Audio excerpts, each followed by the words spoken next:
Hello, मी स्मिता. खमंग फूडमध्ये तुमचे स्वागत आहे. आज आपण बनवणार आहोत अतिशय चविष्ट, आरोग्यदायी आणि सगळ्यांनाच आवडणारी रेसिपी म्हणजेच आवळा कँडी. आवळा हा व्हिटॅमिन सी ने भरलेला असतो, जो इम्युनिटी वाढवतो, पचन सुधारते आणि केस व स्किनसाठी खूपच फायदेशीर आहे. तर मी इथे आता आवळा कँडी बनवण्यासाठी अर्धा किलो म्हणजेच 500 ग्रॅम आवळा घेतला आहे. सर्वात आधी आवळे स्वच्छ धुवून घ्या. नंतर त्यांना आपल्याला स्टीम करून घ्यायचे आहे. तुम्ही इथे कुकरमध्ये सुद्धा आवळे उकडून घेऊ शकता, पण लक्षात ठेवा कुकरमध्ये आपल्याला हे 1 ते 2 शिट्ट्या देऊनच उकडून घ्यायचे आहे. स्टीमरमध्ये आपल्याला 10 ते 15 मिनिटासाठीच स्टीम करून घ्यायचे आहे. पहा, इथे 10 ते 12 मिनिटातच आवळे हे मस्त मऊ झालेले आहेत.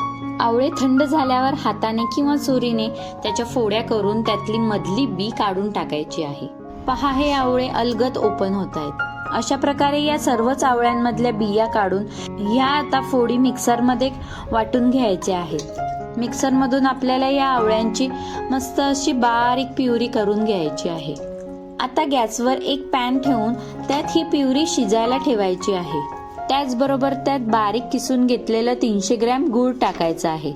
आता हे दोन्ही साहित्य एकत्र थोडंसं घट्ट होईपर्यंत मध्यम आचेवर शिजवून घ्यायचे आहे.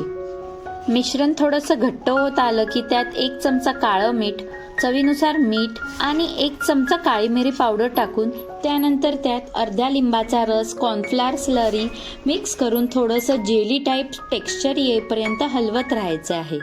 कॉर्नफ्लॉवर स्लरी टाकल्यामुळे या मिश्रणाला जेली टाईप टेक्स्चर येते, जेणेकरून नंतर हे थंड झाल्यावर छान अशा व्यवस्थित वड्या पडतात. छान असं सर्व साहित्य मिक्स झालेलं आहे. आता या स्टेजला आपल्याला अर्धा चमचा साजूक तूप घालून हे सर्व मिश्रण पुन्हा एकदा मिक्स करून घ्यायचे आहे.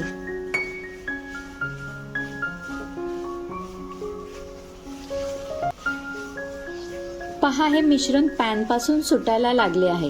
आता गॅस बंद करून एका तूप लावलेल्या प्लेटमध्ये हे सर्व मिश्रण काढून घेऊन पसरून घ्यायचे आहे.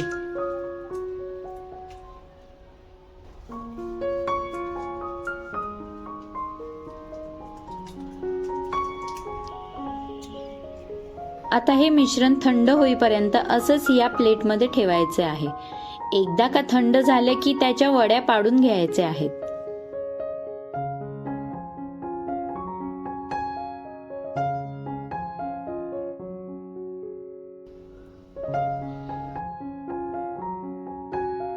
प्लेटला तूप लावले असल्यामुळे पहा, या वड्या कशा अलगद सुटत आहेत.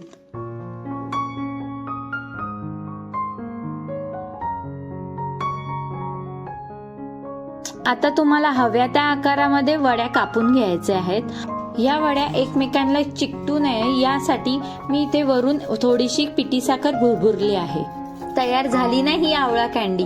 आता ही आवळा कँडी हवाबंद डब्यात भरून ठेवायची आहे. ही कँडी साधारण 1 ते 2 महिने सहज टिकते आणि रोज 1 ते 2 कँडी खाल्ल्या तर आरोग्यासाठी खूप फायदेशीर ठरते. तर अशा पद्धतीने आपण बनवली आहे ही घरगुती आवळा कँडी. जर तुम्हाला हा व्हिडिओ आवडला असेल तर लाईक करा, चॅनलला सबस्क्राईब करा आणि ही रेसिपी नक्की शेअर करा. पुन्हा भेटूया एका नवीन रेसिपीसह. तोपर्यंत थँक्यू.